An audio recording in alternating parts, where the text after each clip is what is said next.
My next guest is a dream design coach and mindset expert who works with sensitive and emotionally intelligent entrepreneurs. She helps them go from being unaware to empowered and abundant. Please welcome AmyLee Westervelt.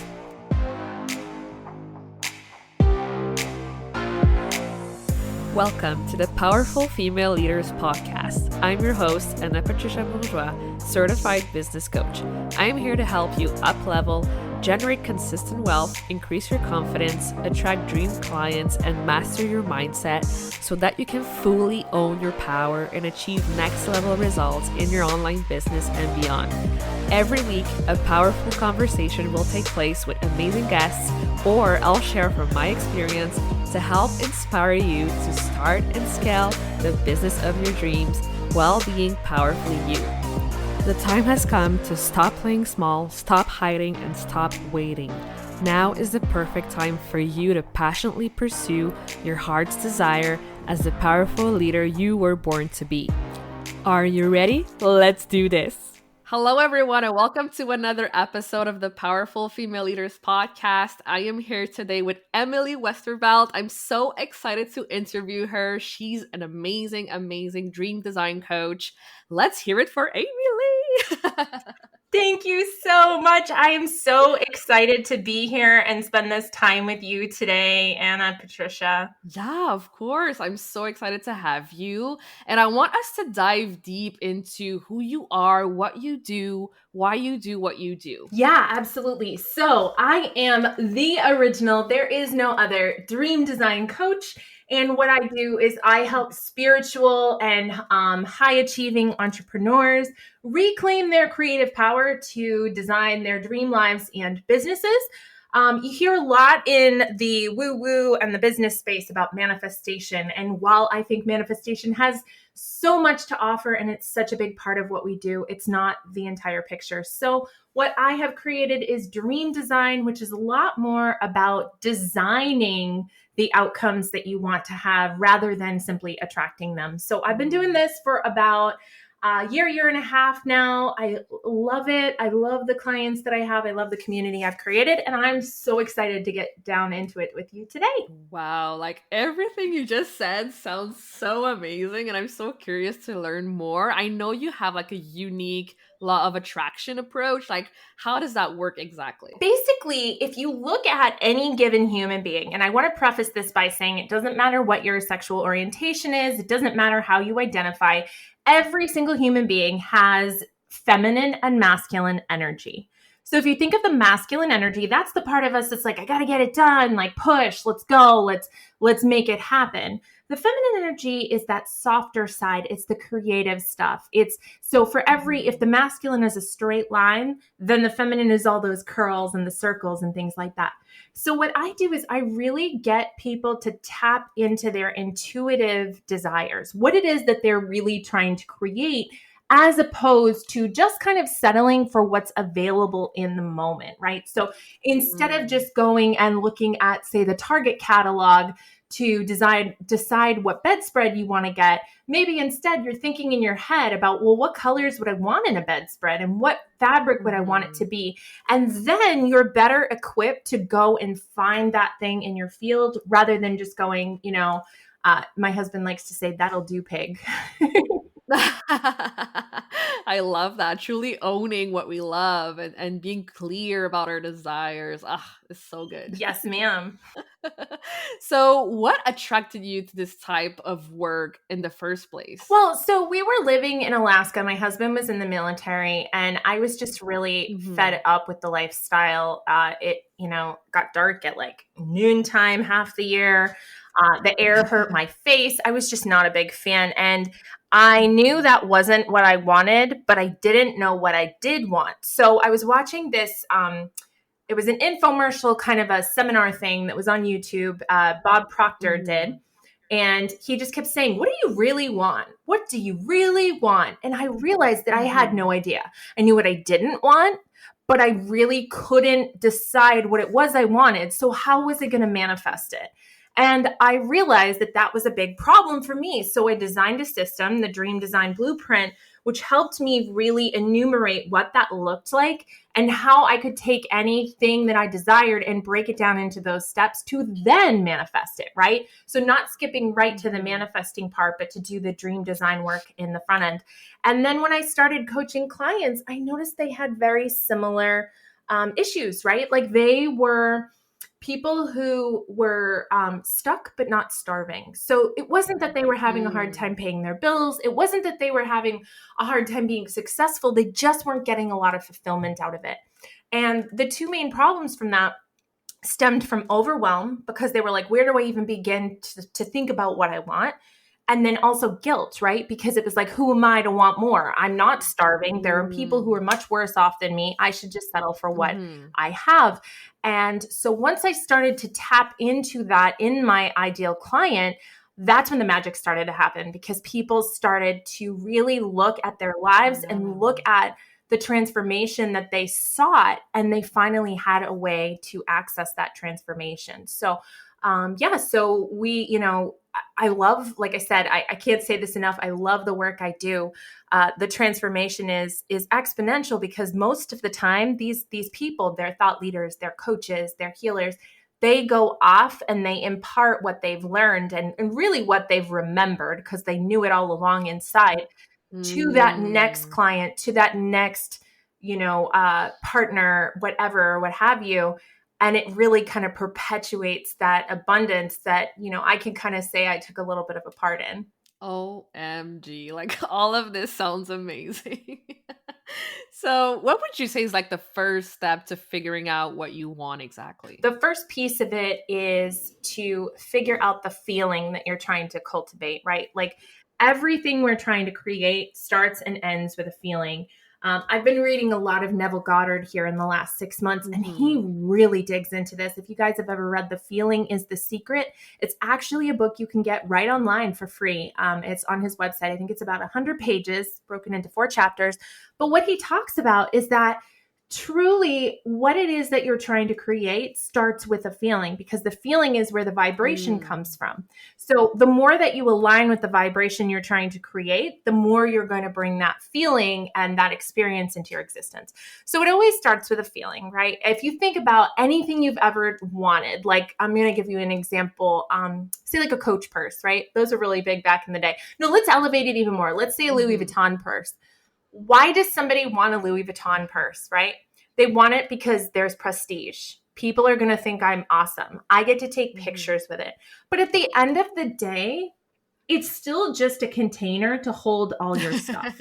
So theoretically, you could go down to Walmart and grab a $10 purse, and it's going to do the same job the Louis will do. Now, granted, it may not last as long and it's probably not as pretty, but it will do the same job. So really what you want, the things you want them for, is because of the feeling they provide. And then moving into the second part of it, that is the thoughts and affirmations. So when you have these feelings, how will you know you have these feelings? What will the thoughts be in your mind? And so really digging into that. And then the last piece is the tangible outcomes. And of course, that's if I drop an alien down in, Anna Patricia's house, how is it going to know that she has those feelings and those thoughts and affirmations? What will be the evidence that that's what's going on in her life? When you take those 3 things and put them together, that's the dream design blueprint. And that's how we start manifesting things we actually want instead of what we think we're supposed to want. I love that. Oh my gosh, this is so good. And I mean, it also relates back to energy and vibrations. Like, I know you talk a lot about raising your vibrations as well. So what would you say is like your favorite go-to way to raise your vibration?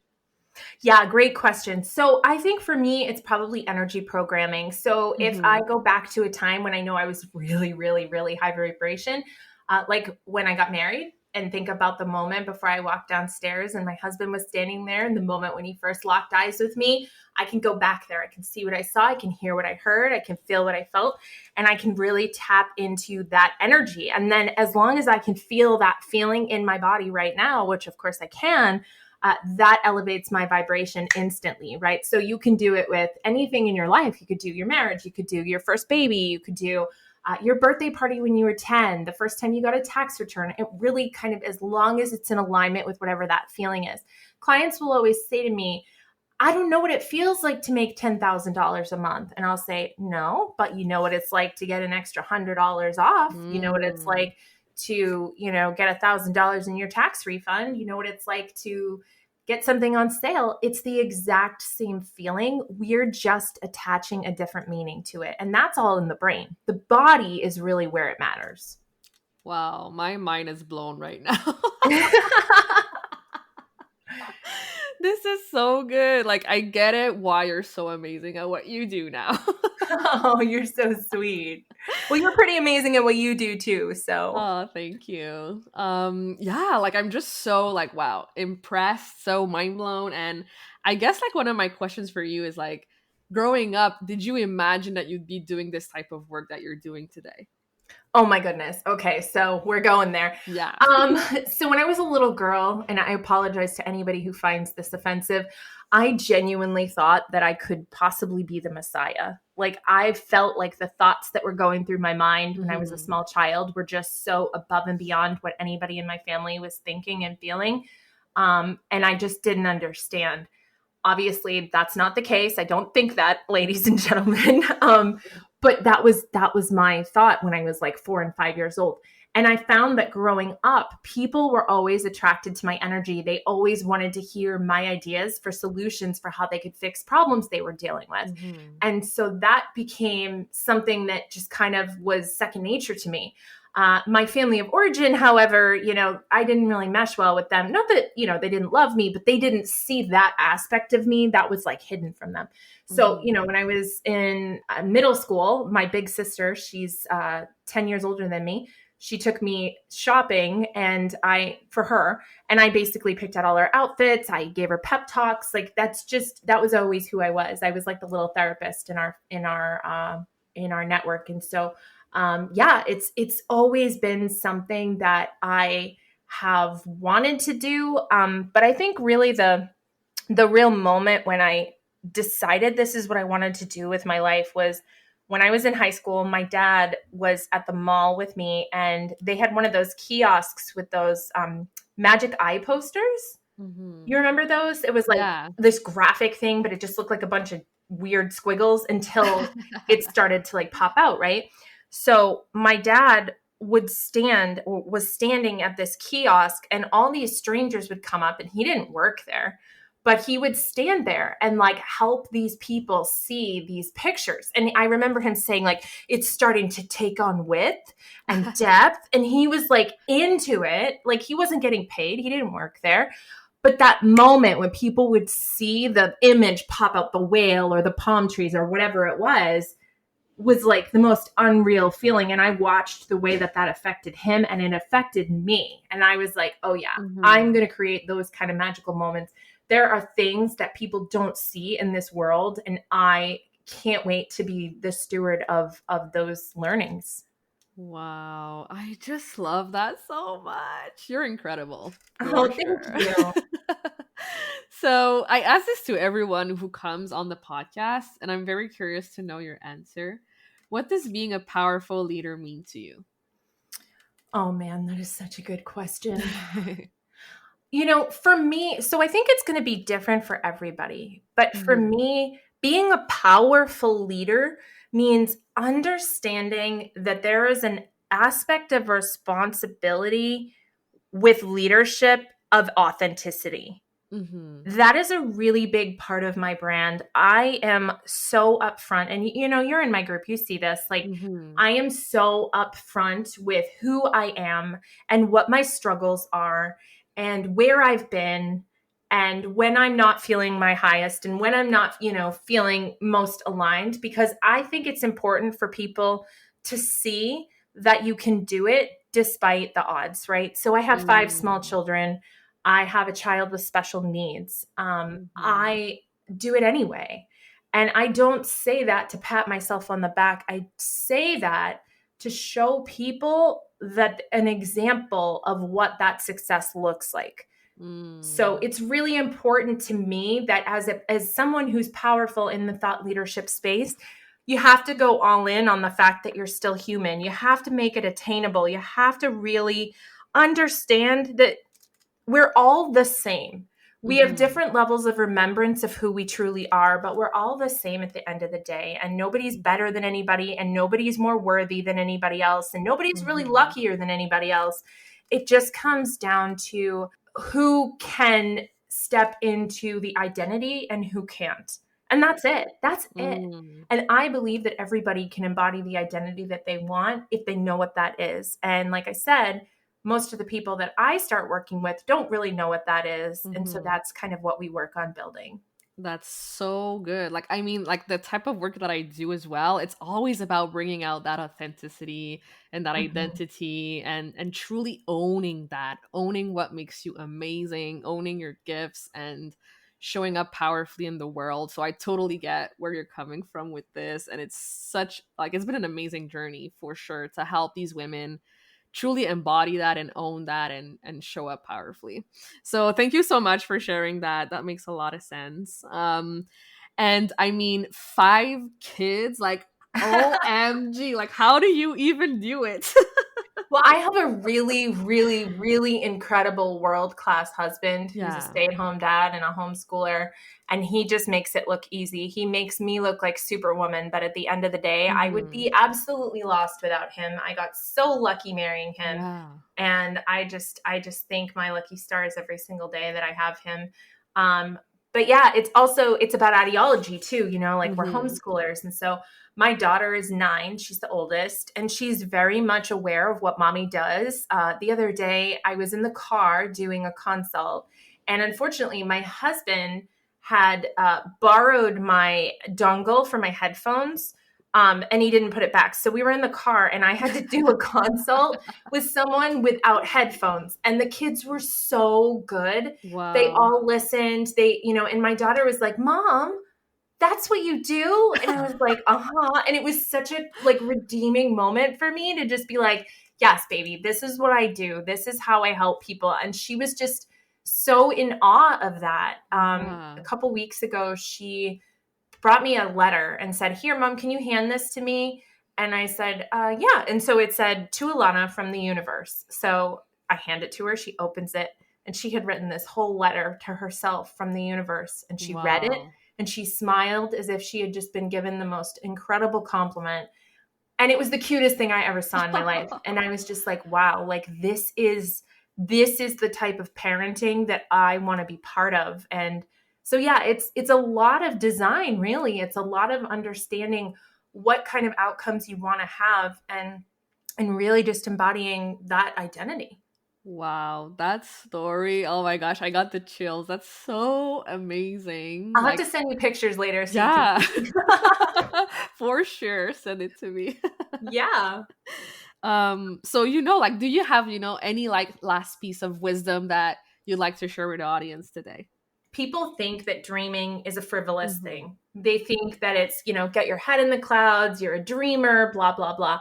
And I just want to be a little bit in your face right now and say, dreaming is your job, right? Dreaming is your job. You are here to do something that is going to create healing in the world. And the way you'll know what that thing is because when you do it, you're going to feel incredible and amazing. And when you do things that are out of alignment, you're going to feel yucky and gross.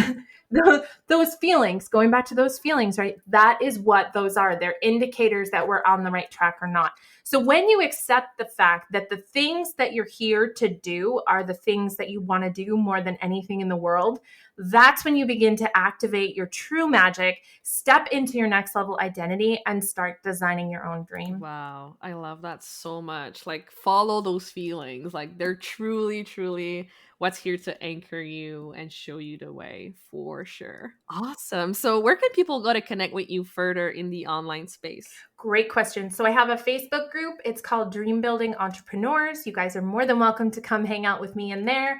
I also have Instagram, which is gratitude_and_glamour. Gratitude and glamour is my brand. And is that it? I think that's pretty. Oh, and then my website you can go check out is AmyLeeWestervelt.com. Amazing. Well, thank you so much again for being here, for sharing your amazing story and value with us. I appreciate you so much. And yeah, I wish you nothing more than more dreams coming true. Thank you so much. It has been such a pleasure. Don't ever be a stranger. And thank you. Thank you so much for listening to this episode of the Powerful Female Leaders podcast. If you love this episode, make sure to spread the message, leave a review, and subscribe. I would forever be grateful for you. I also want to hear from you, and I want to know your feedback and your questions for future episodes. So don't be shy, say hi, and send me a message at Powerful Female Leaders Podcast on Instagram. Until then, I'll see you on the next episode.